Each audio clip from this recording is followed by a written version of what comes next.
4. തഫ്സീറുൽ ഖുർആൻ. ഖുർആൻ വ്യാഖ്യാനം. ഖുർആൻ അവതരിച്ചത് അറബിയിലാണ്. ആകയാൽ അതിൻ്റെ വാച്യാർത്ഥം മനസ്സിലാക്കുവാൻ അറബികൾക്ക് പരസഹായം ആവശ്യമില്ല. ഇന്ന അൻസൽനാഹു ഖുർആനൻ അറബിയൻ ലഅല്ലക്കും തഅഖിലൂൻ. നിശ്ചയമായും നിങ്ങൾക്ക് മനസ്സിലാക്കുവാൻ വേണ്ടി അറബി ഭാഷയിലുള്ള ഒരു ഖുർആനായി നാം ഇതിനെ അവതരിപ്പിച്ചിരിക്കുന്നു. സൂറത്തു യൂസുഫ് വചനം 2 എന്ന് അള്ളാഹു പ്രസ്താവിച്ചതിൽ നിന്ന് തന്നെ ഇത് സ്പഷ്ടമാണ്. ചില ശൈലികളും പ്രയോഗങ്ങളും നോക്കുമ്പോൾ പല ഗോത്രവർഗങ്ങൾക്കിടയിൽ അല്പം ചില വ്യത്യാസം കാണപ്പെട്ടേക്കാമെങ്കിലും ഖുറൈശികളുടെ ഭാഷാരീതി അറബികൾക്കിടയിൽ സ്വാധീനം ചെലുത്തിയിട്ടുണ്ടായിരുന്നു. സാഹിത്യ പുരോഗതിയിൽ ഏറ്റവും മുന്നിട്ട് നിൽക്കുന്നതും അവരുടെ ഭാഷാരീതിയായിരുന്നു. ഖുറൈശികളിലാണല്ലോ നബി സല്ലല്ലാഹു അലൈഹി വസല്ലമ ജനിച്ചു വളർന്നതും. ആകയാൽ ഖുറൈശികളുടെ ഭാഷാശൈലിയാണ് പൊതുവിൽ ഖുർആൻ സ്വീകരിച്ചിരിക്കുന്നത്. മുസ്ഹഫിൻ്റെ കുറേ കോപ്പികൾ തയ്യാറാക്കുവാൻ സയ്യിദ് ഇബ്നു സാബിത്ത് റളിയല്ലാഹു അൻഹുവിൻ്റെ നേതൃത്വത്തിൽ ഉസ്മാൻ റളിയല്ലാഹു അൻഹു ഒരു സംഘത്തെ ചുമതലപ്പെടുത്തിയ വിവരം നാം മുമ്പ് പറഞ്ഞിട്ടുണ്ട്. അവരോട് ഉസ്മാൻ റളിയല്ലാഹു അൻഹു ഇപ്രകാരം ഉണർത്തിയിരുന്നതായി ബുഖാരിയിൽ കാണാം. ഇദഖ്തലഫ്തും അൻതും വസയ്യിദ് ഇബ്നു സാബിത്തിൻ ഫി അറബിയ്യത്തിൻ മിൻ അറബിയ്യത്തിൽ ഖുർആൻ ഫക്തുബൂഹ ബിലിസാനി ഖുറൈശ് ഫഇന്നൽ ഖുർആന ഉൻസില ബിലിസാനിഹിം. നിങ്ങളും സയ്യിദ് ഇബ്നു സാബിത്തും തമ്മിൽ ഖുർആൻ്റെ അറബി ഭാഷാ പ്രയോഗങ്ങളിൽപ്പെട്ട വല്ലതിലും ഭിന്നാഭിപ്രായമുണ്ടായാൽ നിങ്ങളത് ഖുറൈശികളുടെ ഭാഷയനുസരിച്ച് എഴുതിക്കൊള്ളുവിൻ. കാരണം അവരുടെ ഭാഷയനുസരിച്ചാണ് ഖുർആൻ അവതരിച്ചിട്ടുള്ളത്. സയ്യിദ് റളിയല്ലാഹു അൻഹു ഖുറൈശിയായിരുന്നില്ല, അൻസാരികളിൽപ്പെട്ട ആളായിരുന്നു എന്നത് ഇവിടെ സ്മരണീയമാണ്. ബിലിസാനിൻ അറബിയിൻ മുബീൻ അഥവാ സ്പഷ്ടമായ അറബി ഭാഷയിൽ. സൂറത്തു ശുഅറാ എന്ന വചനം മുഖേന ഖുർആനും ഈ വസ്തുത സൂചിപ്പിച്ചിരിക്കുന്നു. ലിസാനും മുബീൻ അഥവാ മുബീനായ ഭാഷ എന്ന് ഖുറൈശികളുടെ ഭാഷയെപ്പറ്റി പറയപ്പെടാറുണ്ടായിരുന്നു. ചുരുക്കത്തിൽ മേൽപ്പറഞ്ഞ കാരണങ്ങളാൽ ഖുർആൻ്റെ വാച്യാർത്ഥങ്ങളും വ്യക്തമായ ഉദ്ദേശങ്ങളും മനസ്സിലാക്കുവാൻ അന്നത്തെ അറബികൾക്ക് പ്രയാസമുണ്ടായിരുന്നില്ല. അവർക്ക് മനസ്സിലാകാത്ത സൂചനകളും മറ്റും നബി സല്ലല്ലാഹു അലൈഹി വസല്ലമ അവർക്ക് വിവരിച്ചു കൊടുക്കുകയും ചെയ്തിരുന്നു. അള്ളാഹുവിൻ്റെ ഗുണവിശേഷങ്ങൾ, പരലോകകാര്യങ്ങൾ, അദൃശ്യവാർത്തകൾ മുതലായവയെക്കുറിച്ച് അധികം ചോദ്യം ചെയ്യുന്നതും ചുഴിഞ്ഞന്വേഷണം നടത്തുന്നതും നിരുത്സാഹപ്പെടുത്തപ്പെട്ടിരുന്നതുകൊണ്ട് അത്തരം കാര്യങ്ങളെക്കുറിച്ച് ഖുർആനിൽ നിന്നോ നബിവാക്യങ്ങളിൽ നിന്നോ വ്യക്തമായി മനസ്സിലാക്കുന്നതിനപ്പുറം ആരായുന്ന പതിവ് സ്വഹാബികൾക്കുണ്ടായിരുന്നതുമില്ല. ഈ പതിവ് പിൽക്കാലത്തുണ്ടായിത്തീർന്നതാകുന്നു. ഖുർആൻ ഒരേ പ്രാവശ്യമായി അവതരിക്കാതെ സന്ദർഭത്തിനൊത്ത് 23 കൊല്ലം കൊണ്ട് അവതരണം പൂർത്തിയായതും നബി സല്ലല്ലാഹു അലൈഹി വസല്ലമ അവരുടെ ഇടയിൽ ഉണ്ടായിരുന്നതും ഖുർആൻ വേണ്ടതുപോലെ ഗ്രഹിക്കുവാൻ അവർക്ക് വളരെ സൗകര്യം നൽകി. ബുദ്ധിശക്തി, സത്യാന്വേഷണ തൽപരത, ഭാഷയുമായുള്ള ഇണക്കം എന്നിവയ്ക്കു പുറമെ പ്രവാചകത്വത്തിൻ്റെ തണലിൽ ഖുർആൻ്റെ പ്രഭയേറ്റുകൊണ്ട് കഴിഞ്ഞുകൂടുവാൻ ഭാഗ്യം സിദ്ധിച്ചവരായിരുന്നു സ്വഹാബികൾ. നബി സല്ലല്ലാഹു അലൈഹി വസല്ലമയിൽ നിന്നും അവർ പകർത്തെടുത്ത വിജ്ഞാനദീപങ്ങൾ അവരുടെ പിൻഗാമികളായ താബിഈങ്ങൾക്കും അതേപ്രകാരം അവർ ഏൽപ്പിച്ചു കൊടുത്തു. താബിഈങ്ങൾ അവരുടെ കൃത്യവും വേണ്ടും വണ്ണം നിർവഹിച്ചു. അക്കാലത്ത് ഇന്നത്തെ പോലെ വിജ്ഞാനങ്ങൾ ശാസ്ത്രീയ രൂപം പൂണ്ടു കഴിഞ്ഞിരുന്നില്ല. ഖുർആനല്ലാത്ത ലിഖിത ഗ്രന്ഥങ്ങളും അവർക്കിടയിൽ വിശേഷിച്ചും ഇല്ലായിരുന്നു. മുഖാമുഖമായും കർണാകർണികയായും കേട്ടുപഠിക്കലും അത് അതേപടി പിന്നീടുള്ളവർക്ക് റിവായത്ത് അഥവാ നിവേദനം ചെയ്തു കൊടുക്കലുമായിരുന്നു അവരുടെ പതിവ്. കേട്ടത് ഹൃദ്യസ്ഥമാക്കുവാനുള്ള വമ്പിച്ച കഴിവ് അവരുടെ ഒരു പ്രത്യേകത കൂടിയായിരുന്നു. ഇതിനെല്ലാം പുറമെ ഇസ്ലാമിൻ്റെ പ്രചരണത്തിലും വിജയത്തിലും തങ്ങളുടെ മുഴുവൻ സമയവും അവർക്ക് ശ്രദ്ധ പതിച്ചു കൊണ്ടിരിക്കേണ്ടതുമുണ്ടായിരുന്നു. അങ്ങനെ ഖുർആൻ വ്യാഖ്യാന വിഷയത്തിൽ വ്യാപൃതരാകേണ്ടുന്ന ആവശ്യമോ അതിനുള്ള സന്ദർഭമോ മുൻഗാമികൾക്ക് അധികമൊന്നും നേരിട്ടിരുന്നില്ല. കാലക്രമത്തിൽ സ്ഥിതിഗതികൾക്ക് മാറ്റം സംഭവിച്ചുകൊണ്ടിരുന്നു. അറബികളും അല്ലാത്തവരും കൂടിക്കലർന്നു. നുബുവത്തിൻ്റെ തണലും വെളിച്ചവും ഏൽക്കുവാൻ അവസരം ലഭിച്ചിട്ടില്ലാത്തവർ രംഗത്തു വന്നു. ഭാഷാപരമായ രംഗങ്ങളിൽ പോലും അറബികളുടെ സ്ഥിതിഗതികൾ പല മാറ്റത്തിനും വിധേയമായി. നബി സല്ലല്ലാഹു അലൈഹി വസല്ലമയ്ക്ക് ശേഷം യുദ്ധസംബന്ധവും ഭരണസംബന്ധവുമായ കാരണങ്ങളാൽ പണ്ഡിതന്മാരായ സ്വഹാബികൾ പലരും രാജ്യത്തിൻ്റെ നാനാഭാഗത്തും വിട്ടുപോയി താമസമുറപ്പിക്കേണ്ടി വന്നു. ഓരോരുത്തർക്കും അതതു സ്ഥലങ്ങളിൽ ശിഷ്യഗണങ്ങളും ഉണ്ടായിത്തീർന്നു. ഒരു വിഭാഗക്കാർക്ക് ലഭിച്ച അറിവ് മറ്റേ വിഭാഗക്കാർക്ക് ലഭിക്കാതിരിക്കുവാൻ ഇത് ഇടയാക്കി. ക്രമേണ അഭിപ്രായ വ്യത്യാസങ്ങൾ ഉടലെടുത്തു. അന്വേഷണങ്ങളും ചോദ്യോത്തരങ്ങളും അധികരിച്ചു. വിജ്ഞാന തുറകളിൽ ഗ്രന്ഥരചനയും ആരംഭിച്ചു. പലരും വിജ്ഞാനത്തിൻ്റെ ചില തുറകളിൽ മാത്രം ശ്രദ്ധയും ശ്രമവും ചെലുത്തുകയുണ്ടായി. ഇതെല്ലാം വിസ്തരിച്ചു പറയുവാൻ ഇവിടെ സൗകര്യമില്ല.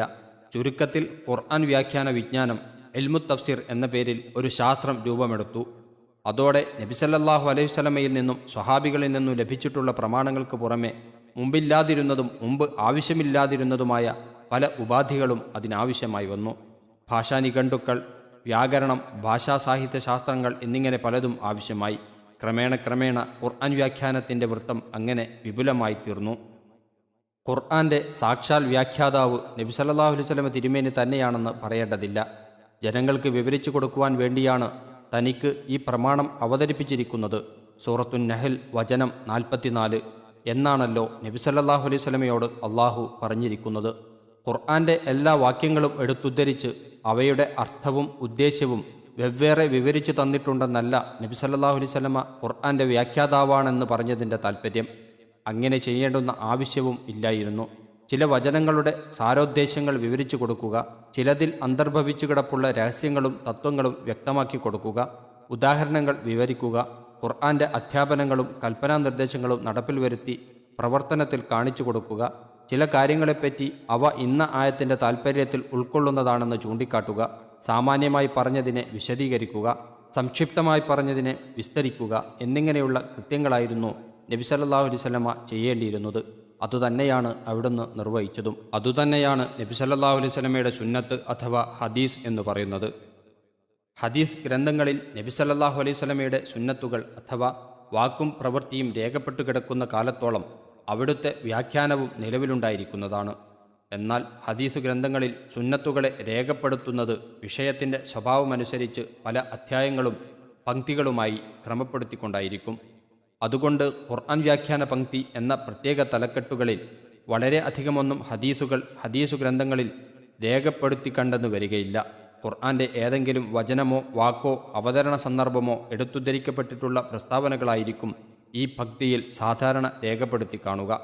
ഇക്കാരണത്താൽ ഈ പ്രത്യേക പംക്തികളിൽ ചേർക്കപ്പെട്ടു കാണുന്ന ഹദീസുകൾ മാത്രമാണ് ഖുർആൻ വ്യാഖ്യാന വിഷയത്തിൽ നമുക്ക് നബി സല്ലല്ലാഹു അലൈഹി വസല്ലമയിൽ നിന്ന് ലഭിച്ചിരിക്കുന്നതെന്ന് ധരിച്ചുകൂടാത്തതാണ്. അതുപോലെ തന്നെ നബി സല്ലല്ലാഹു അലൈഹി വസല്ലമയുടെ വിയോഗത്തോടുകൂടി അവിടുത്തെ ഖുർആൻ വ്യാഖ്യാന പരമ്പര മുറിഞ്ഞുപോയെന്നും പിന്നീടുള്ളവരെല്ലാം അവരവരുടെ അഭിപ്രായമനുസരിച്ച് വ്യാഖ്യാനിച്ചു പോരുകയാണ് ചെയ്യുന്നതെന്നും ചിലർ ധരിക്കാറുള്ളതും പ്രചരിപ്പിക്കാറുള്ളതും തെറ്റാകുന്നു.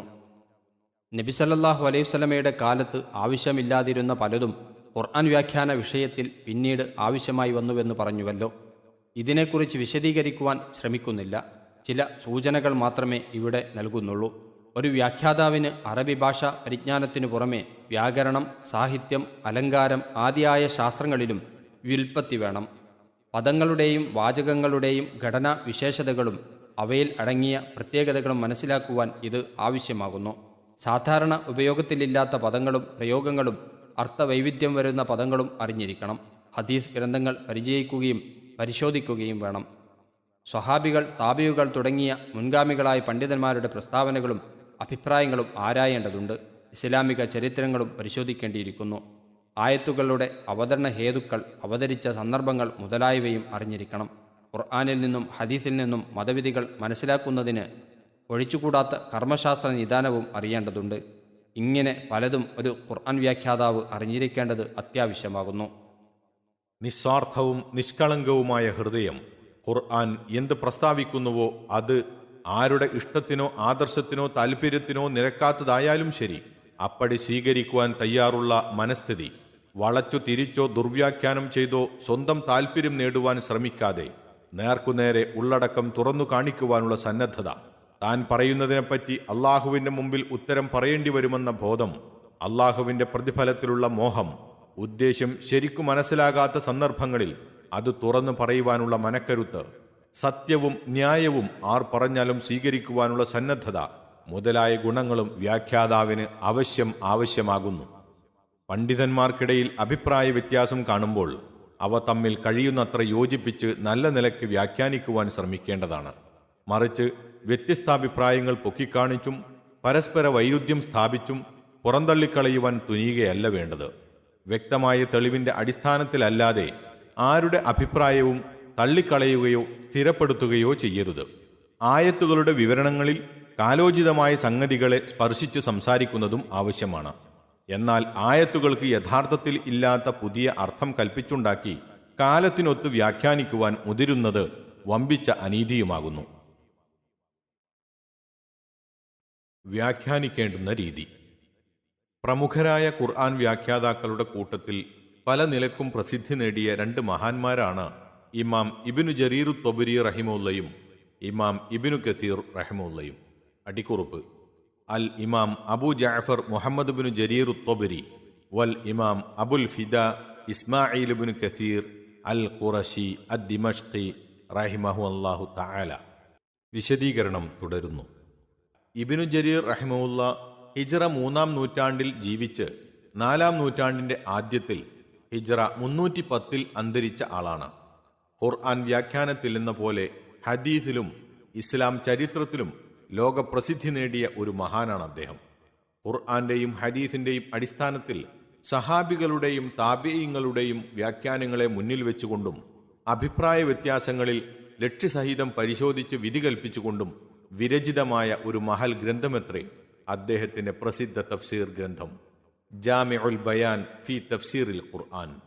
അതുപോലെയുള്ള ഒരു തഫ്സീർ ഗ്രന്ഥം മറ്റാരാലും രചിക്കപ്പെടുകയുണ്ടായിട്ടില്ല എന്ന കാര്യത്തിൽ മുസ്ലിം സമുദായത്തിനിടയിൽ ഭിന്നാഭിപ്രായമില്ല എന്നാണ് ഇമാം നബവി റഹിമഹുല്ല അതിനെക്കുറിച്ച് പ്രസ്താവിച്ചിരിക്കുന്നത്. ഖുർആനും ഹദീസും ധാരാളക്കണക്കിൽ ഉദ്ധരിച്ചുകൊണ്ടും കാര്യകാരണ സഹിതം വിഷയങ്ങൾ കൈകാര്യം ചെയ്തുകൊണ്ടും മുൻഗാമികളായ മഹാന്മാരുടെ മാർഗത്തിൽ നിന്നും ഒട്ടും വ്യതിചലിക്കാതെ ഖുർആൻ വ്യാഖ്യാനിച്ച മധ്യകാല പണ്ഡിതനാണ് ഇബ്നു കസീർ റഹിമഹുല്ല. ഇദ്ദേഹം ഹിജ്റ 774 അന്തരിച്ചു. ഇദ്ദേഹത്തിന്റെ തഫ്സീർ ഗ്രന്ഥം തഫ്സീറുൽ ഖുർആനിൽ അലീം പൂർവ്വ നൂറ്റാണ്ടുകൾക്ക് ശേഷം രചിക്കപ്പെട്ട തഫ്സീറുകളിൽ പ്രധാനപ്പെട്ടതും എല്ലാവരാലും അംഗീകരിക്കപ്പെട്ടതുമാകുന്നു. ഈ രണ്ട് മഹൽ ഗ്രന്ഥങ്ങളുടെയും മുഖവുരകളിൽ ആ മഹാന്മാർ രേഖപ്പെടുത്തിയിട്ടുള്ള വിഷയങ്ങൾ എല്ലാവരും അറിഞ്ഞിരിക്കേണ്ടതാകുന്നു. അവയിലെ പ്രസക്ത ഭാഗങ്ങളാണ് ഈ അധ്യായത്തിൽ നാം പ്രധാനമായി അവലംബമാക്കുന്നത്. ഖുർആൻ, ഹദീസ്, സഹാബികളുടെ വചനങ്ങൾ തുടങ്ങിയ തെളിവുകൾ നിരത്തിക്കാട്ടിക്കൊണ്ട് ഖുർആൻ വ്യാഖ്യാന സംബന്ധമായ പല കാര്യങ്ങളെക്കുറിച്ചും കാര്യകാരണത്തോടുകൂടി സുദീർഘം സംസാരിച്ച ശേഷം ഇബ്നു ജരീർ റഹിമഹുല്ല പ്രസ്താവിച്ച ചില വരികളുടെ സംഗ്രഹം ഇപ്രകാരമാകുന്നു. ഖുർആൻ വ്യാഖ്യാനം ചെയ്യുന്നതിൻ്റെ പല വശങ്ങളെക്കുറിച്ചും നാം ഇതിനു മുമ്പ് സംസാരിച്ചു. ഖുർആന്റെ വ്യാഖ്യാനം മൊത്തത്തിൽ ഇങ്ങനെ 3 വിധത്തിലാണെന്നും നാം പ്രസ്താവിച്ചു. അതിലൊന്ന് അള്ളാഹുവിന് മാത്രം അറിയാവുന്നതും മറ്റാർക്കും അറിയുവാൻ കഴിയാത്തതുമാകുന്നു. അന്ത്യഘട്ടത്തിൻ്റെ അഥവാ ഖിയാമത്തു നാളിൻ്റെ സമയം, ഈസാ നബി അലൈഹിസ്സലാം ഇറങ്ങി വരുന്ന സമയം, കാഹളത്തിൽ ഊതുന്ന സമയം എന്നിങ്ങനെ വരാനിരിക്കുന്ന സംഭവങ്ങളുടെ സമയങ്ങളും അതുപോലെയുള്ള മറ്റു കാര്യങ്ങളുമാണിത്. രണ്ടാമത്തേത് നബി സല്ലല്ലാഹു അലൈഹി വസല്ലമയ്ക്ക് മാത്രം അള്ളാഹു അറിയിച്ചു കൊടുത്തിട്ടുള്ളതും ജനങ്ങളിൽ മറ്റാർക്കും അറിയുവാൻ കഴിയാത്തതുമായ കാര്യങ്ങളാകുന്നു. അതായത് നബി സല്ലല്ലാഹു അലൈഹി വസല്ലമ വിവരിച്ചു കൊടുക്കാതെ ജനങ്ങൾക്ക് മനസ്സിലാക്കാൻ സാധിക്കാത്തവ, അഥവാ മതവിധികൾ, ശിക്ഷാനിയമങ്ങൾ, അനുഷ്ഠാനക്രമങ്ങൾ മുതലായവ.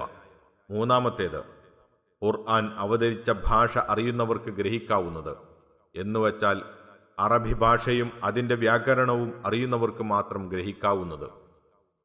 യഥാർത്ഥം ഇതാണെങ്കിൽ ജനങ്ങൾക്ക് അറിയുവാൻ സാധ്യമായ വശങ്ങളെ വ്യാഖ്യാനിക്കുന്നതിൽ സത്യത്തോട് യോജിക്കുവാൻ ഏറ്റവും അവകാശപ്പെട്ടവരും ഏറ്റവും വ്യക്തമായ തെളിവുകൾ സഹിതം വ്യാഖ്യാന വിവരണം നൽകുന്നവരും ഇങ്ങനെയുള്ളവരായിരിക്കും. അതായത് നബി സല്ലല്ലാഹു അലൈഹി വസല്ലമയിൽ നിന്ന് വ്യാഖ്യാനം ലഭിക്കേണ്ട വിഷയത്തിൽ നബി സല്ലല്ലാഹു അലൈഹി വസല്ലമയുടെ ഹദീസുകൾ വഴി കൂടുതൽ തെളിവ് നൽകുന്നവർ പല മാർഗങ്ങളിൽ കൂടിയും പ്രസിദ്ധമായ ഹദീസുകളെ ഉദ്ധരിച്ചോ അല്ലെങ്കിൽ വിശ്വസ്തരും മര്യാദക്കാരുമായ നിവേദകന്മാരിൽ നിന്ന് ഉദ്ധരിച്ചോ ഇത് ചെയ്യാം. അല്ലാത്തപക്ഷം ഹദീസുകളുടെ ബലാബലം പരിശോധിക്കുന്നതിന് നിശ്ചയിക്കപ്പെട്ടിട്ടുള്ള മാനദണ്ഡങ്ങളുടെ അടിസ്ഥാനത്തിലും ഇത് ചെയ്യാവുന്നതാണ്. ഭാഷാജ്ഞാനങ്ങൾ വഴി ലഭിക്കാവുന്ന വ്യാഖ്യാനങ്ങളിൽ ഭാഷക്കാരുടെ പ്രസിദ്ധ കവിതകളിൽ നിന്നോ അവർക്കിടയിൽ സുപരിചിതമായ സംസാര ശൈലികളിൽ നിന്നോ സാക്ഷ്യം നൽകിക്കൊണ്ടായിരിക്കണം വ്യാഖ്യാനിക്കുന്നത്. മുൻഗാമികളായ സഹാബികൾ, ഇമാമുമാർ, പിൻഗാമികളായ താബിഉകൾ, സമുദായത്തിലെ പണ്ഡിതന്മാർ എന്നിവരുടെ അഭിപ്രായങ്ങൾക്ക് പുറത്തു പോകാതിരിക്കുന്ന പക്ഷം ഇങ്ങനെയുള്ള വ്യാഖ്യാനം ആരുടേതായിരുന്നാലും ശരി, ആ വിവരണവും വ്യാഖ്യാനവും കൊള്ളാവുന്നതാകുന്നു. തഫ്സീർ ഇബ്നു ജരീർ, വാള്യം 1, പേജ് 21. ഇനി ഇബ്നു കസീർ റഹിമഹുല്ല ചെയ്ത പ്രസ്താവനയിലെ പ്രസക്ത ഭാഗങ്ങൾ പരിശോധിക്കാം. അദ്ദേഹം പറയുന്നു, ഖുർആൻ വ്യാഖ്യാനിക്കുന്ന മാർഗങ്ങളിൽ വെച്ച് ഏറ്റവും നല്ല മാർഗം ഏതാണെന്ന് ചോദിച്ചാൽ ഇങ്ങനെ മറുപടി പറയാം. ഏറ്റവും നല്ല മാർഗം ഇതാണ്: ഖുർആൻ കൊണ്ട് തന്നെ അതിനെ വ്യാഖ്യാനിക്കുക. ഒരിടത്ത് സാമാന്യമായി ചുരുക്കി പറഞ്ഞ വിഷയം മറ്റൊരിടത്ത് വിശദീകരിച്ച് പറഞ്ഞിരിക്കും. അതിനു സാധ്യമാകാതെ വന്നാൽ നീ സുന്നത്തിനെ മുറുകെ പിടിച്ചുകൊള്ളുക. അത് ഖുർആനെ വിവരിച്ചു തരുന്നതും വ്യക്തമാക്കി തരുന്നതുമാണ്. അത്രയുമല്ല, നബി സല്ലല്ലാഹു അലൈഹി വസല്ലമ ഏതെല്ലാം കാര്യം വിധിച്ചിട്ടുണ്ടോ അതെല്ലാം തന്നെ തിരുമേനി ഖുർആനിൽ നിന്ന് ഗ്രഹിച്ചതാണ് എന്നത്രേ ഇമാം ഷാഫിഈ റഹിമഹുല്ല പറയുന്നത്. അല്ലാഹു പറയുന്നു: ഇന്നാ അൻസൽനാ ഇലൈക്കൽ കിതാബ ബിൽ ഹഖ് ലിതഹ്കുമ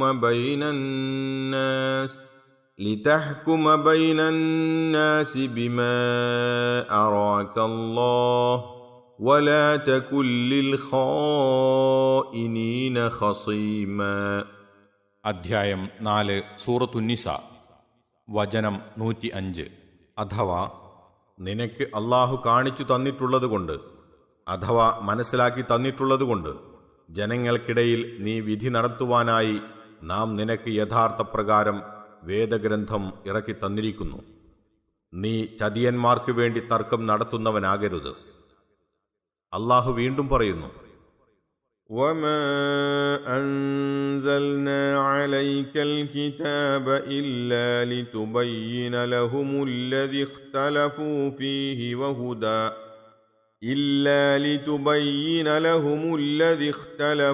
ഫീഹി വഹുദാ വറഹ്മതൻ ലിഖൗമിൻ യുഅ്മിനൂൻ.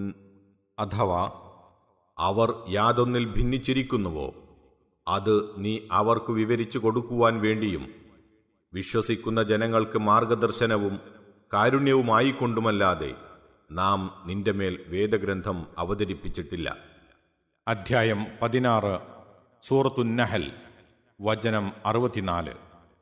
വഅൻസൽനാ ഇലൈക الذിക്ര ലിതുബയ്യിന ലിന്നാസി മാ നുസ്സില ഇലൈഹിം വലഅല്ലഹും യതഫക്കറൂൻ. അഥവാ മനുഷ്യർക്ക് ഇറക്കപ്പെട്ടിട്ടുള്ളത് നീ അവർക്ക് വിവരിച്ചു കൊടുക്കുവാൻ വേണ്ടിയും അവർ ചിന്തിച്ചേക്കുവാൻ വേണ്ടിയും നാം നിനക്ക് പ്രമാണം അഥവാ ഖുർആൻ അവതരിപ്പിച്ചിരിക്കുന്നു. അധ്യായം 16 സൂറത്തുന്നഹൽ, വചനം 44. ഇതുകൊണ്ടാണ് റസൂൽ സല്ലല്ലാഹു അലൈഹി വസല്ലമ ഇപ്രകാരം അരുൾ ചെയ്തത്: അലാ ഇന്നി ഊതീതുൽ ഖുർആന വമിത്ലഹു മഅഹു. അഥവാ അറിയുക, എനിക്ക് ഖുർആനും അതോടൊപ്പം അത്രയും കൂടി നൽകപ്പെട്ടിരിക്കുന്നു. അബൂദാവൂദ് വ ഇബ്നു മാജ.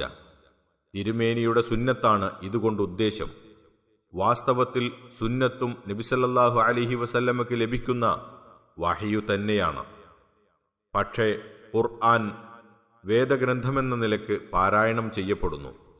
സുന്നത്ത് ആ നിലക്ക് പാരായണം ചെയ്യപ്പെടുന്നില്ല. ഈ വസ്തുത അനേക ലക്ഷ്യങ്ങൾ മുഖേന ഇമാം ഷാഫിഈ റഹിമഹുല്ല മുതലായ മഹാന്മാർ തെളിയിച്ചിട്ടുള്ളതാണ്. അത് വിവരിക്കേണ്ട സ്ഥാനം ഇതല്ല. ഖുർആന്റെ വ്യാഖ്യാനം ഖുർആനിൽ നിന്ന് തന്നെ അന്വേഷിക്കുക. ലഭിക്കാത്ത പക്ഷം സുന്നത്തിൽ നിന്നും. ഇതാണിവിടെ പറയുവാനുള്ളത്. മുആദ് റളിയല്ലാഹു അൻഹുവിനെ യമനിലേക്ക് അയച്ചപ്പോൾ നബി സല്ലല്ലാഹു അലൈഹി വസല്ലമ അദ്ദേഹത്തോട് നിർദ്ദേശിച്ചത് ഇങ്ങനെയായിരുന്നു. തിരുമേനി അദ്ദേഹത്തോട് ചോദിച്ചു: നീ ഏതനുസരിച്ച് വിധിക്കും? അദ്ദേഹം പറഞ്ഞു: അള്ളാഹുവിൻ്റെ കിതാബ് അനുസരിച്ച്. തിരുമേനി: അള്ളാഹുവിൻ്റെ കിതാബിൽ നീ കണ്ടില്ലെങ്കിലോ? മുആദ്: എന്നാൽ അള്ളാഹുവിൻ്റെ റസൂലിൻ്റെ സുന്നത്തനുസരിച്ച്. തിരുമേനി: അതിലും കണ്ടില്ലെങ്കിലോ? അദ്ദേഹം പറഞ്ഞു: ഞാൻ എൻ്റെ അഭിപ്രായം ആരായും. അപ്പോൾ തിരുമേനി അദ്ദേഹത്തിൻ്റെ നെഞ്ചിൽ സന്തോഷപൂർവ്വം കുട്ടിക്കൊണ്ട് ഇങ്ങനെ പറഞ്ഞു: അള്ളാഹുവിൻ്റെ റസൂൽ തൃപ്തിപ്പെടുന്ന കാര്യത്തിലേക്ക് അള്ളാഹുവിൻ്റെ റസൂലിൻ്റെ ദൂതന് ഉദവി ചെയ്ത അള്ളാഹുവിന് സർവസ്തുതിയും. ഈ ഹദീസ് പല ഹദീസ് ഗ്രന്ഥങ്ങളിലും ഉദ്ധരിക്കപ്പെട്ടിട്ടുള്ളതും നിവേദന പരമ്പര നല്ലതാണെന്ന് സ്ഥിരപ്പെട്ടിട്ടുള്ളതുമാണ്. അടിക്കുറിപ്പ്: അബൂദാവൂദ്, തിർമിദി, ദാരിമി റഹിമഹുമുള്ള എന്നിവർ ഉദ്ധരിച്ച പ്രസിദ്ധമായ ഒരു ഹദീസാണിത്. ഇത് നാം മുമ്പൊരിക്കൽ ഉദ്ധരിച്ചിട്ടുണ്ട്. വിശദീകരണം തുടരുന്നു. ഖുർആനിലും സുന്നത്തിലും വ്യാഖ്യാനം കണ്ടെത്താത്തപ്പോൾ നാം സ്വഹാബികളുടെ വചനങ്ങളിലേക്ക് മടങ്ങണം. മറ്റാർക്കും കൈവന്നിട്ടില്ലാത്ത അവസരങ്ങളും സന്ദർഭങ്ങളും ലഭിച്ചവരാണല്ലോ അവർ. തികഞ്ഞ ബുദ്ധിശക്തിയും യഥാർത്ഥമായ വിജ്ഞാനവും സൽക്കർമ്മശീലവും അവർക്ക് അവരിൽ നിന്നുള്ള പണ്ഡിതന്മാരായ മഹാന്മാർക്ക് പ്രത്യേകിച്ചും നൽകപ്പെട്ടിട്ടുമുണ്ട്. ഇബ്നു മസ്ഊദ് റളിയല്ലാഹു അൻഹു പ്രസ്താവിച്ചതായി ഇബ്നു ജരീർ റഹിമഹുല്ല ഇങ്ങനെ ഉദ്ധരിച്ചിരിക്കുന്നു: താനല്ലാതെ മറ്റൊരു ഇലാഹും ഇല്ലാത്തവനായ അള്ളാഹു തന്നെയാണ്. അള്ളാഹുവിൻ്റെ കിതാബിലെ ഏതൊരു ആയത്തും ആരുടെ കാര്യത്തിൽ അവതരിച്ചുവെന്നും എവിടെ വെച്ച് അവതരിച്ചുവെന്നും എനിക്ക് നല്ല പോലെ അറിയാത്തതായിട്ടില്ല. അള്ളാഹുവിൻ്റെ കിതാബിനെപ്പറ്റി എന്നെക്കാൾ അറിയുന്ന ഒരാൾ വാഹനം ചെന്നെത്താവുന്ന വല്ല സ്ഥലത്തും ഉണ്ടെങ്കിൽ ഞാൻ അദ്ദേഹത്തിൻ്റെ അടുക്കിലേക്ക് പോകുമായിരുന്നു. ഇബ്നു മസ്ഊദ് റളിയല്ലാഹു അൻഹുവിൽ നിന്ന് അഅ്മശ് റഹിമഹുല്ല ഉദ്ധരിച്ചിരിക്കുന്നു: ഞങ്ങളിൽ അഥവാ സഹാബികളിൽ ഒരാൾ ഒരു 10 ആയത്ത് പഠിച്ചാൽ അവയുടെ സാരങ്ങളും അവയനുസരിച്ചുള്ള പ്രവർത്തനവും മനസ്സിലാക്കാതെ അതിനപ്പുറം കടക്കുകയില്ലായിരുന്നു. അബൂ അബ്ദുറഹ്മാനുസ്സലമി റഹിമഹുല്ല പറയുന്നു: ഞങ്ങൾക്ക് ഖുർആൻ ഓതിത്തരുന്നവർ അഥവാ സഹാബികൾ ഞങ്ങളോട് ഇപ്രകാരം പറഞ്ഞിട്ടുണ്ട്: നബി സല്ലല്ലാഹു അലൈഹി വസല്ലമയിൽ നിന്ന് തങ്ങൾ ഖുർആൻ ഓതിക്കേട്ടിരുന്നു. 10 ആയത്തുകൾ പഠിച്ചാൽ അവയിൽ അടങ്ങിയ കാര്യം പ്രവർത്തനത്തിൽ കൊണ്ടുവരാതെ അവയുടെ പുറകെ വേറെ ആയത്തുകൾ ഞങ്ങൾ പഠിക്കുകയില്ല. അങ്ങനെ ഖുർആനും അതനുസരിച്ചുള്ള പ്രവർത്തനവും ഒന്നിച്ചു തന്നെ ഞങ്ങൾ പഠിച്ചു. ഇബ്നു കസീർ റഹിമഹുല്ല തുടരുന്നു: സഹാബികളിൽ ഖുർആനിനെപ്പറ്റി കൂടുതൽ അറിയുന്നവരുടെ കൂട്ടത്തിൽ ഒരാളാണ് തിരുമേനിയുടെ പിതൃവ്യപുത്രൻ അബ്ദുല്ലാഹിബിൻ അബ്ബാസ് റളിയല്ലാഹു അൻഹു. തിരുമേനിയുടെ പ്രാർത്ഥനാ ഫലമായി തർജുമാനുൽ ഖുർആൻ, ഖുർആന്റെ വ്യാഖ്യാതാവ് എന്ന പേരിൽ അദ്ദേഹം പ്രസിദ്ധനായി. അല്ലാഹുമ്മ ഫഖിഹ്ഹു ഫിദ്ദീനി വഅല്ലിംഹു തഅ്വീൽ, അഥവാ അല്ലാഹുവേ, ഇവന് മതത്തിൽ വിജ്ഞാനം നൽകുകയും വ്യാഖ്യാനം പഠിപ്പിക്കുകയും വേണമേ എന്ന് തിരുമേനി അദ്ദേഹത്തിന് വേണ്ടി ദുആ ചെയ്തിരുന്നു. അദ്ദേഹത്തെക്കുറിച്ച് ഇബ്നു മസ്ഊദ് റളിയല്ലാഹു അൻഹു ഖുർആന്റെ വളരെ നല്ലൊരു അഭിഭാഷകനാണ് ഇബ്നു അബ്ബാസ് എന്ന് പറഞ്ഞിരിക്കുന്നു. ഹിജ്റ 23 ഇബ്നു മസ്ഊദ് റളിയല്ലാഹു അൻഹുവിൻ്റെ വിയോഗം. അതിനുശേഷം ഇബ്നു അബ്ബാസ് റളിയല്ലാഹു അൻഹു 36 കൊല്ലം ജീവിച്ചിരുന്നിട്ടുണ്ട്. അപ്പോൾ ഇബ്നു മസ്ഊദ് റളിയല്ലാഹു അൻഹുവിന് ശേഷവും അദ്ദേഹം എത്രയോ വിജ്ഞാനങ്ങൾ കരസ്ഥമാക്കിയിരിക്കുമല്ലോ. അലി റളിയല്ലാഹു അൻഹു ഒരിക്കൽ അദ്ദേഹത്തെ ഹജ്ജിന്റെ അമീറായി നിശ്ചയിച്ചിരുന്നു. അന്ന് അദ്ദേഹം നടത്തിയ പ്രസംഗത്തിൽ സൂറത്തുൽ ബഖറ സൂറത്തുൻ നൂറാണെന്നും ഒരു റിവായത്തുണ്ട് ഓതി വ്യാഖ്യാനിക്കുകയുണ്ടായി. റോമക്കാരും തുർക്കികളും ദൈലമുകാരും. അടിക്കുറിപ്പ്: കാസ്പിയൻ കടലിന്റെ തെക്ക് ഭാഗത്ത് സ്ഥിതി ചെയ്യുന്ന ഗീലാനി മലമ്പ്രദേശം. വിശദീകരണം തുടരുന്നു: ആ വ്യാഖ്യാനം കേട്ടിരുന്നുവെങ്കിൽ അവരെല്ലാം ഇസ്ലാമിൽ വരുമായിരുന്നു എന്നിങ്ങനെ അബൂവായിൽ റളിയല്ലാഹു അൻഹു പ്രസ്താവിച്ചിരിക്കുന്നു. ഇങ്ങനെയുള്ള കാരണങ്ങൾ കൊണ്ടാണ് ഇസ്മായിൽ സുദ്ദി റഹിമഹുല്ല അദ്ദേഹത്തിന്റെ തഫ്സീറിൽ ഉദ്ധരിക്കുന്ന മിക്ക വ്യാഖ്യാനങ്ങളും ഇബ്നു മസ്ഊദ് റളിയല്ലാഹു അൻഹു, ഇബ്നു അബ്ബാസ് റളിയല്ലാഹു അൻഹു എന്നീ 2 പേരിൽ നിന്ന് വന്നിട്ടുള്ള വ്യാഖ്യാനങ്ങളായത്. അടിക്കുറിപ്പ്: ഇസ്മായിൽ ഇബ്നു അബ്ദുറഹ്മാൻ സുദ്ദി അൽ കബീർ റഹിമഹുല്ല. വിശദീകരണം തുടരുന്നു: എങ്കിലും വേദക്കാരിൽ നിന്ന് ഉദ്ധരിച്ചു കൊള്ളുവാൻ നബി സല്ലല്ലാഹു അലൈഹി വസല്ലമ അനുവദിച്ച ഇനത്തിൽപ്പെട്ട ചില പ്രസ്താവനകൾ സ്വഹാബികൾ മുഖേന ലഭിച്ചിട്ടുള്ളതും അദ്ദേഹം അഥവാ സുദ്ദി റഹിമഹുല്ല ചിലപ്പോൾ ഉദ്ധരിക്കാറുണ്ട്. തിരുമേനി അരുളി ചെയ്തത് ഇതാണ്: ബല്ലിഗു അന്നി വലൗ ആയ വഹദ്ദിസു അൻ ബനി ഇസ്രായീല വലാ ഹറജ വമൻ കദ്ദബ അലയ്യ മുതഅമ്മിദൻ ഫൽയതബവ്വ മഖഅദഹു മിനന്നാർ. അഥവാ ഒരു ആയത്തായിരുന്നാൽ പോലും നിങ്ങൾ എന്നിൽ നിന്നും മറ്റുള്ളവർക്ക് എത്തിച്ചു കൊടുക്കണം. ഇസ്രായേലിൽ നിന്ന് ഉദ്ധരിക്കാം, വിരോധമില്ല. ആരെങ്കിലും എൻ്റെ മേൽ കരുതിക്കൂട്ടി കളവ് പറയുന്ന പക്ഷം അവൻ നരകത്തിലുള്ള തൻ്റെ ഇരിപ്പിടം കാത്തിരുന്നു കൊള്ളട്ടെ. ബുഖാരി. ഈ ഹദീസ് ഇബ്നു ഉമർ റളിയല്ലാഹു അൻഹു ഉദ്ധരിച്ചതാണ്. വേദക്കാരിൽ നിന്ന് വാർത്തകൾ ഉദ്ധരിക്കാമെന്ന് അദ്ദേഹം ഈ ഹദീസിൽ നിന്ന് മനസ്സിലാക്കിയിരുന്നു.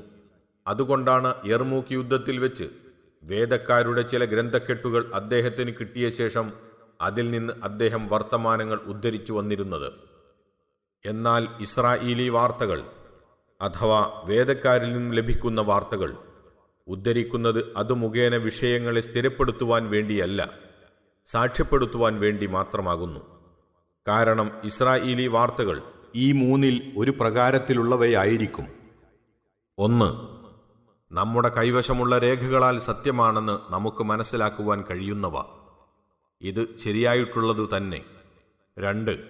എതിരായ രേഖകൾ നമ്മുടെ കൈവശമുള്ളതിനാൽ കളവാണെന്ന് നമുക്ക് മനസ്സിലാക്കാവുന്നത്. 3. സത്യമെന്നോ അസത്യമെന്നോ അറിയത്തക്ക തെളിവില്ലാത്തവ. ഇത് നമുക്ക് വിശ്വസിക്കുവാനോ കളവാക്കി തള്ളുവാനോ നിവൃത്തിയില്ല. മേൽപ്പറഞ്ഞ ആവശ്യാർത്ഥം സാക്ഷ്യപ്പെടുത്തുവാൻ വേണ്ടി അത് ഉദ്ധരിക്കാവുന്നതാണ്. ഇത്തരം ഉദ്ധരണികളാവട്ടെ മിക്കവാറും മതസംബന്ധമായി യാതൊരു പ്രയോജനവും നൽകാത്തവയുമായിരിക്കും. വേദക്കാരായ പണ്ഡിതന്മാർക്കിടയിൽ തന്നെ ഈ വിഭാഗത്തിൽ വളരെ ഭിന്നിപ്പുകൾ കാണുന്നതും അതുകൊണ്ടാണ്. അതേ കാരണത്താൽ ഖുർആൻ വ്യാഖ്യാതാക്കൾക്കിടയിലും അതിൽ ഭിന്നാഭിപ്രായം ഉണ്ടായിക്കൊണ്ടിരിക്കും. അസ്ഹാബുൽ കഹ്ഫിന്റെ അഥവാ ഗുഹാവാസികളുടെ എണ്ണം, പേര്, അവരുടെ നായയുടെ വർണ്ണം, മൂസ അലൈഹിസ്സലാമിന്റെ വടി ഏത് വൃക്ഷത്തിൽ നിന്നുള്ളതായിരുന്നു, ഇബ്രാഹിം നബി അലൈഹിസ്സലാമുക്ക് അള്ളാഹു ജീവിപ്പിച്ചു കൊടുത്ത പക്ഷികൾ ഏതെല്ലാമായിരുന്നു, മൂസ അലൈഹിസ്സലാം അള്ളാഹുവിന്റെ സംസാരം കേട്ടത് ഏത് വൃക്ഷത്തിങ്കൽ നിന്നാണ് എന്നിങ്ങനെ ഖുർആനിൽ വ്യക്തമാക്കിയിട്ടില്ലാത്ത വിഷയങ്ങളിൽ കാണപ്പെടുന്ന പ്രസ്താവനകളെല്ലാം ഈ ഇനത്തിൽ അഥവാ സത്യമോ അസത്യമോ എന്ന് നിർണയിക്കുവാൻ കഴിയാത്തതും പ്രയോജനമില്ലാത്തതുമായ ഇസ്രായേലി വാർത്തകളിൽ ഉൾപ്പെട്ടതാകുന്നു. ഇസ്രായേലിയരിൽ നിന്ന് ഇങ്ങനെ ഭിന്നമായ പ്രസ്താവനകൾ ഉദ്ധരിക്കുന്നതിന് തെറ്റില്ലെന്ന് ഖുർആൻ മുഖേന തന്നെ മനസ്സിലാക്കാവുന്നതാണ്. അള്ളാഹു പറയുന്നു, സയഖൂലൂന സലാസതു റാബിഉഹും കൽബുഹും എന്ന് തുടങ്ങുന്ന വചനം, അധ്യായം 18 അൽ കഹ്ഫ്, വചനം 22. സാരം: അവർ ഗുഹാവാസികൾ 3 ആളാണ്, അവരിൽ 4-ാമത്തേത് അവരുടെ നായയാണ് എന്ന് അവർ പറയും. 5 ആളാണ്, 6-ാമത്തേത് അവരുടെ നായയാണ് എന്നും പറയും. അദൃശ്യകാര്യത്തിൽ ഊഹപ്രകടനം നടത്തുകയത്രേ അവർ ചെയ്യുന്നത്. 7 പേരാണ്, 8-ാമത്തേത് അവരുടെ നായയാണ് എന്നും പറയുന്നു. നബിയെ പറയുക, അവരുടെ എണ്ണത്തെക്കുറിച്ച് എൻ്റെ റബ്ബ് ശരിക്കും അറിയുന്നവനാകുന്നു. അല്പം ആളുകളല്ലാതെ അവരെക്കുറിച്ച് അറിയുന്നതല്ല. എന്നിരിക്കെ അവരുടെ കാര്യത്തിൽ പ്രത്യക്ഷത്തിലുള്ള ഒരു തർക്കമല്ലാതെ നീ തർക്കിക്കരുത്. അവരുടെ കാര്യത്തിൽ ഇവരിൽ ഒരാളോടും നീ തീരുമാനം ആവശ്യപ്പെടുകയും ചെയ്യരുത്. ഇസ്രായേലി വാർത്തകളെ സംബന്ധിച്ച് നാം ഗൗനിക്കേണ്ട കാര്യങ്ങളെല്ലാം അള്ളാഹു ഈ വചനത്തിൽ നമുക്ക് കാണിച്ചു തന്നിട്ടുണ്ട്. 3 അഭിപ്രായങ്ങളെ അള്ളാഹു ഇതിൽ ഉദ്ധരിച്ചു. ആദ്യത്തെ 2 ഊഹപ്രകടനമാണെന്ന് പറഞ്ഞ് ബലഹീനമാക്കി കാണിച്ചു.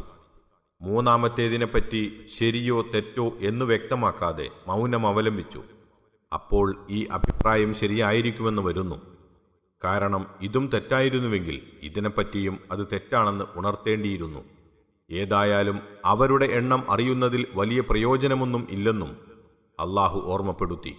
അവരുടെ എണ്ണം അള്ളാഹുവിന് നല്ലവണ്ണം അറിയാമെന്നും അവരെപ്പറ്റി അറിയുന്നവർ അല്പം ആളുകളെയുള്ളൂവെന്നും അക്കാര്യത്തിൽ പ്രയോജനമില്ലാത്ത തർക്കത്തിന് മുതിരേണ്ടതില്ലെന്നും പ്രസ്താവിച്ചു.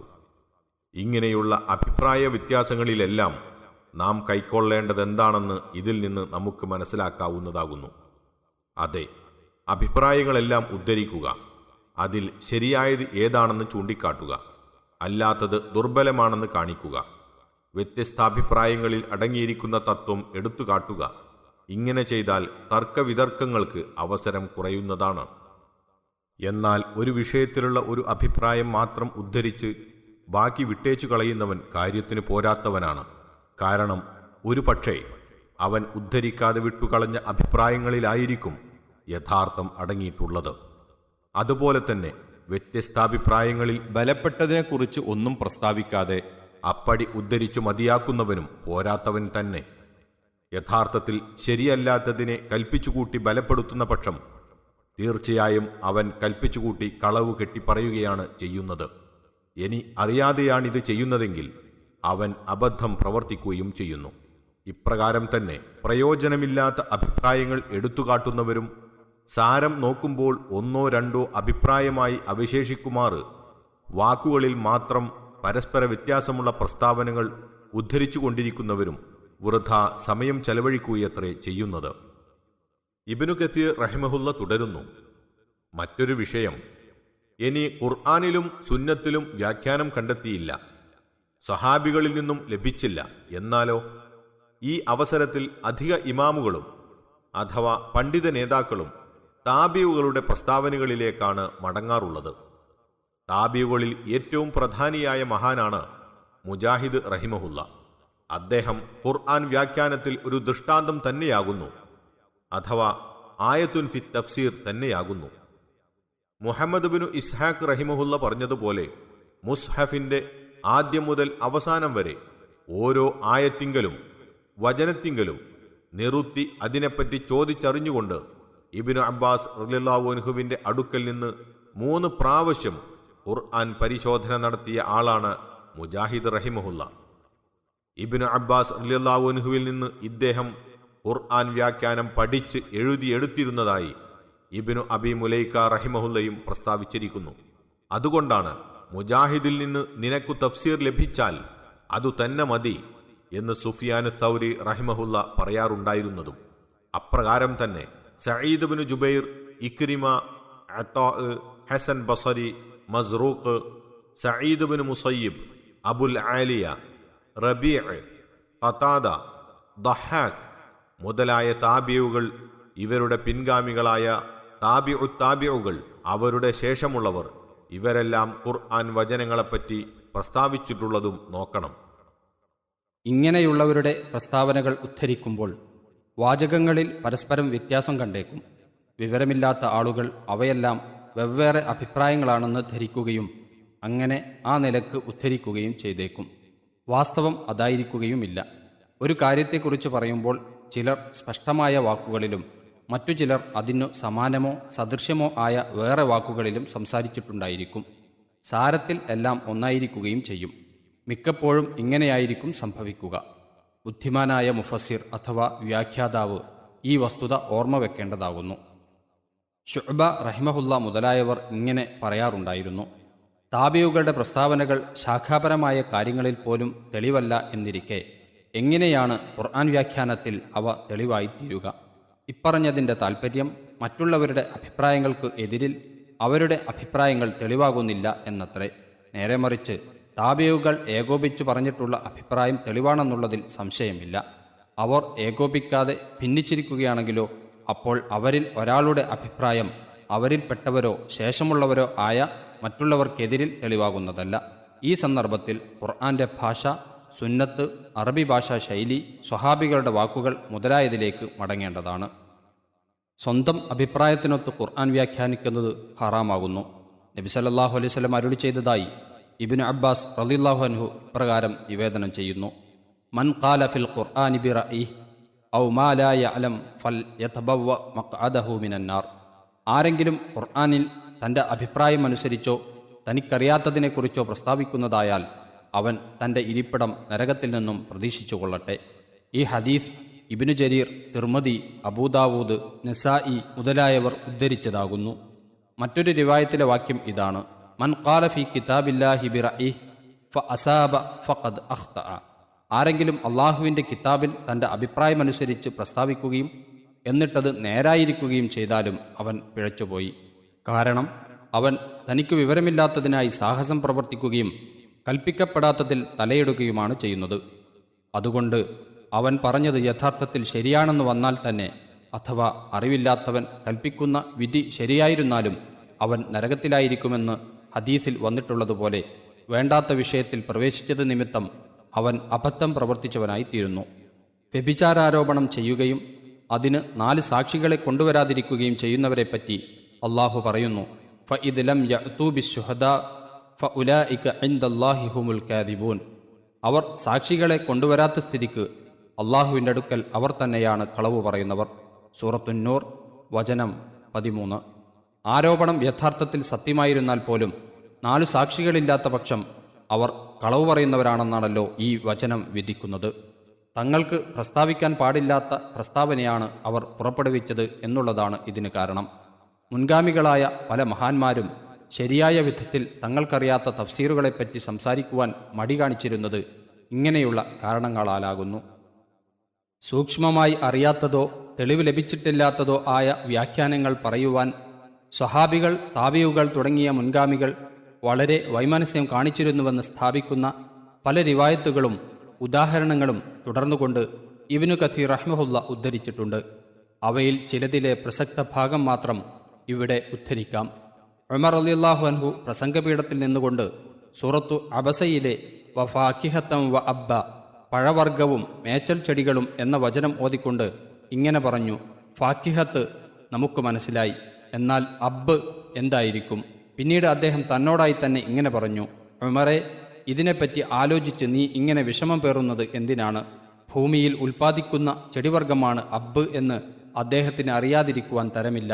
പക്ഷേ ആയത്തിൻ്റെ താൽപ്പര്യം ഗ്രഹിക്കുവാൻ അത് എങ്ങനെയുള്ളതാണെന്ന് സൂക്ഷ്മ പരിശോധന നടത്തേണ്ടതില്ല എന്നാണ് അദ്ദേഹം പറഞ്ഞതിൻ്റെ ഉദ്ദേശ്യം. ഇബ്നു അബ്ബാസ് റളിയല്ലാഹുവിനോട് ഒരാൾ യൗമിൻ കാന മിഖ്ദാറുഹു അൽഫസന, 1000 കൊല്ലത്തോളം വലുപ്പമുള്ള ദിവസം, അദ്ധ്യായം 32 വചനം 5 എന്ന് അള്ളാഹു പറഞ്ഞതിനെപ്പറ്റി ചോദിക്കുകയുണ്ടായി. അദ്ദേഹം ഇങ്ങനെ മറിച്ചു ചോദിച്ചു: യൗമിൻ കാന മിഖ്ദാറുഹു 50 അൽഫസന, 50,000 കൊല്ലത്തോളം വലുപ്പമുള്ള ഒരു ദിവസം, അദ്ധ്യായം 70 വചനം 4 എന്ന് അള്ളാഹു പറഞ്ഞത് ഏതാണ്? ചോദ്യകർത്താവ് മറുപടി പറഞ്ഞു: അത് പറഞ്ഞു തരുവാൻ വേണ്ടി തന്നെയാണ് ഞാൻ താങ്കളോട് ചോദിക്കുന്നതും. അദ്ദേഹം പറഞ്ഞു: അങ്ങനെ 2 ദിവസത്തെക്കുറിച്ച് അള്ളാഹു ഖുർആനിൽ പറഞ്ഞിട്ടുണ്ട്. അവ ഏതാണെന്ന് അള്ളാഹുവിനറിയാം. തനിക്ക് അറിയാത്തതിന് വ്യാഖ്യാനം നൽകുവാൻ ഇബ്നു അബ്ബാസ് റളിയല്ലാഹു അൻഹു ഇഷ്ടപ്പെട്ടില്ല എന്ന് ചുരുക്കം. മസ്റൂഖ് റഹിമഹുല്ല പ്രസ്താവിക്കുന്നു: ഇത്തഖു തഫ്സീറ ഫഇന്നമാ ഹുവ റിവായത്തു അനില്ലാ, നിങ്ങൾ ഖുർആൻ വ്യാഖ്യാനം ചെയ്യുന്നത് സൂക്ഷിക്കണം, കാരണം നിശ്ചയമായും അത് അള്ളാഹുവിൽ നിന്ന് നിവേദനം ചെയ്യലത്രേ. പിന്നീട് ഇബ്നു കസീർ റഹ്മഹുല്ല തുടരുന്നു: മേലുദ്ധരിച്ചതും അതുപോലുള്ളതുമായ ബലവത്തായ പല റിവായത്തുകളും മുൻഗാമികളായ ഇമാമുകളിൽ നിന്ന് വന്നിട്ടുണ്ട്. തങ്ങൾക്കറിവില്ലാത്തതിൻ്റെ വ്യാഖ്യാനത്തിൽ സംസാരിക്കുന്നത് അവരെല്ലാവരും തെറ്റായി ഗണിച്ചിരുന്നുവെന്നാണ് അവയെല്ലാം കാട്ടിത്തരുന്നത്. എന്നാൽ ഭാഷ മുഖേനയും മതവിജ്ഞാനം മുഖേനയും ലഭിക്കുന്ന വ്യാഖ്യാനം പറയുന്നതിൽ വിരോധമില്ലതാനും. അതുകൊണ്ടാണ് മേൽപ്പറഞ്ഞവരും അല്ലാത്തവരുമായ മഹാന്മാരിൽ നിന്ന് വ്യാഖ്യാന സംബന്ധമായ പ്രസ്താവനകൾ പലതും നിവേദനം ചെയ്യപ്പെടുന്നതും.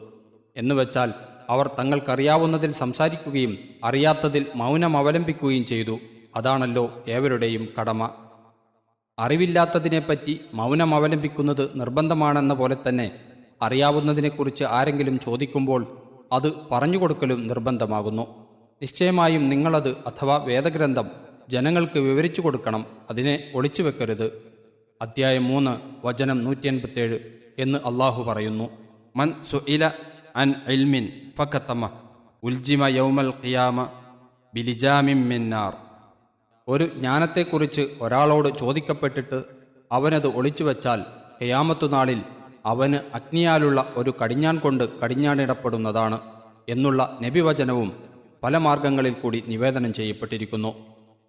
അള്ളാഹുവിന് മാത്രം അറിയാവുന്ന ഭാഗങ്ങളും പണ്ഡിതന്മാർക്ക് അറിയാവുന്ന ഭാഗങ്ങളും അറബികൾക്ക് തങ്ങളുടെ ഭാഷ വഴി അറിയാവുന്നതും ആർക്കും അറിയാതിരിക്കുവാൻ നിവൃത്തിയില്ലാത്തതും ഇങ്ങനെ പല ഇനങ്ങൾ ഖുർആനിലുണ്ട്.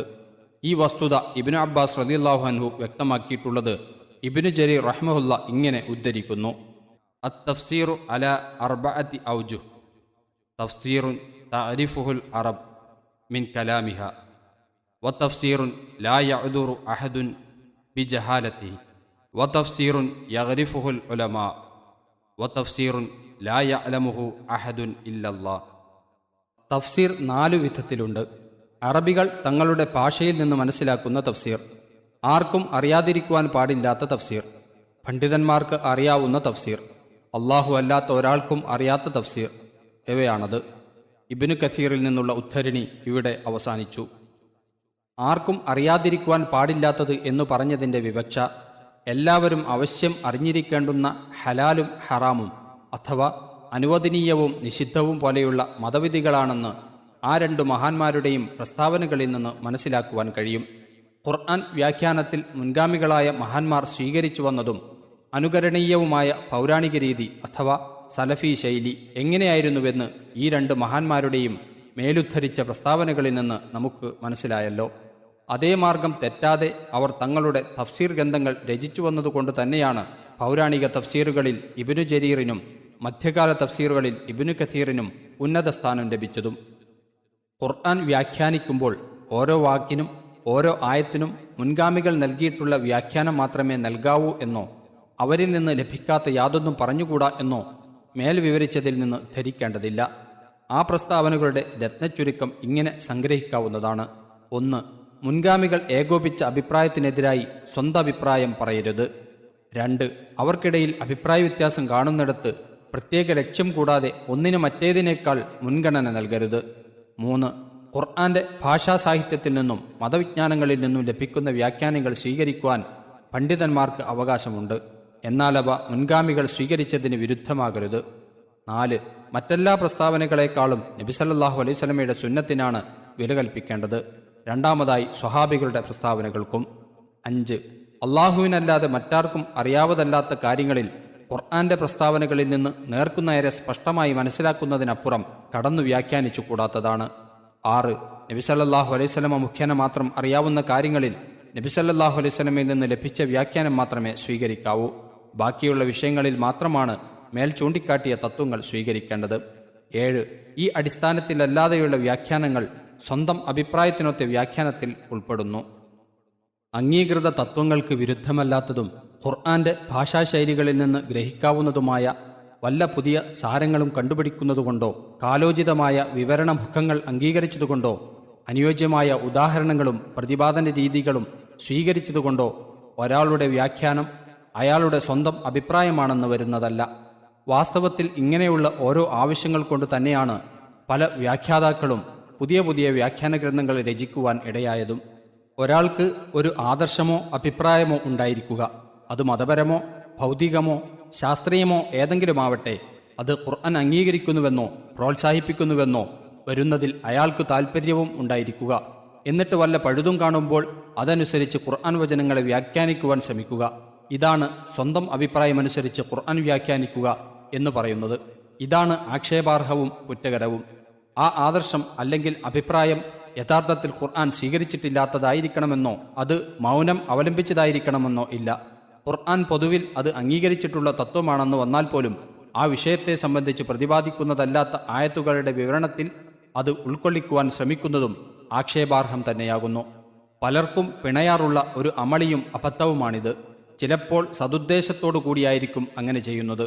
ഓരോ ആയത്തിലെയും പ്രതിപാദ്യ വിഷയങ്ങൾ ഏതാണോ അതിൽ ഏറ്റക്കുറവ് വരുത്താതെ അത് വിവരിക്കുകയും വ്യാഖ്യാനിക്കുകയുമാണ് വ്യാഖ്യാതാക്കൾ ചെയ്യേണ്ടത്.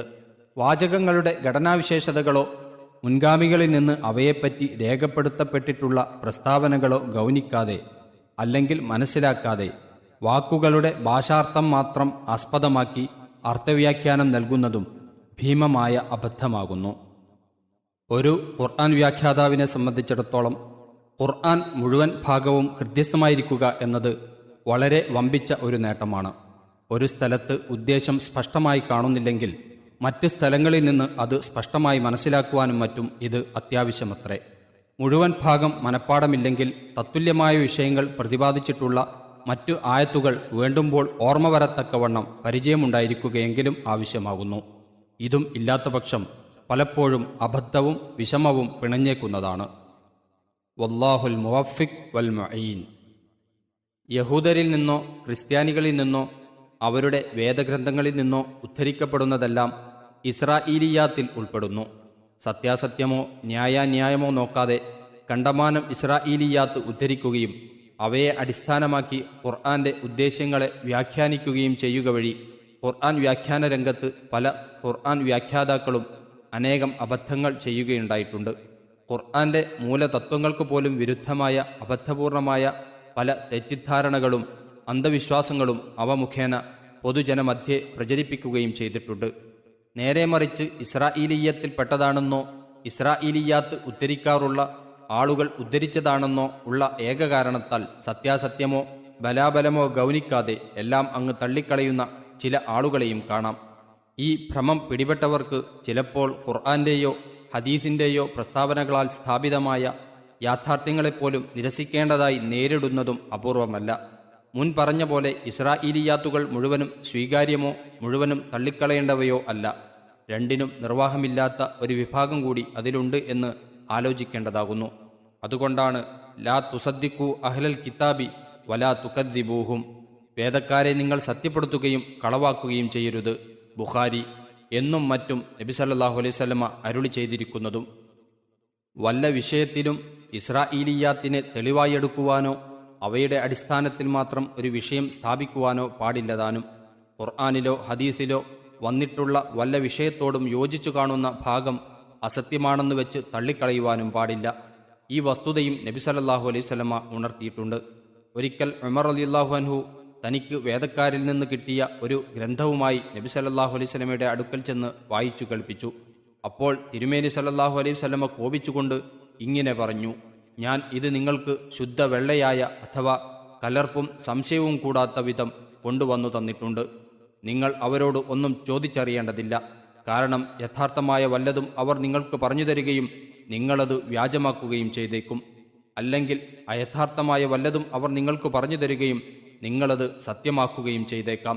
എൻ്റെ ആത്മാവ് യാതൊരുവൻ്റെ കൈവശമാണോ അവൻ തന്നെ സത്യം. ലൗകാന മൂസ ഹയ്യൻ ലിമാ വസിഅഹു ഇല്ലത്തിബാഇ. മൂസ അലൈഹിസ്സലാം ജീവിച്ചിരിക്കുന്നുണ്ടായിരുന്നുവെങ്കിൽ അദ്ദേഹത്തിന് എന്നെ പിന്തുടരുകയല്ലാതെ നിവൃത്തിയുണ്ടാകുമായിരുന്നില്ല. ഇമാം അഹ്മദ് റഹിമഹുല്ലയും ഇബ്നു അബി ശൈബ റഹിമഹുല്ലയും മറ്റും ഉദ്ധരിച്ചതാണ് ഈ ഹദീസ്. ഈ വിഷയത്തിൽ ഇബ്നു കസീർ റഹ്മത്തുള്ളാഹി അലൈഹി പ്രസ്താവിച്ചത് നാം മുമ്പ് വായിച്ചുവല്ലോ.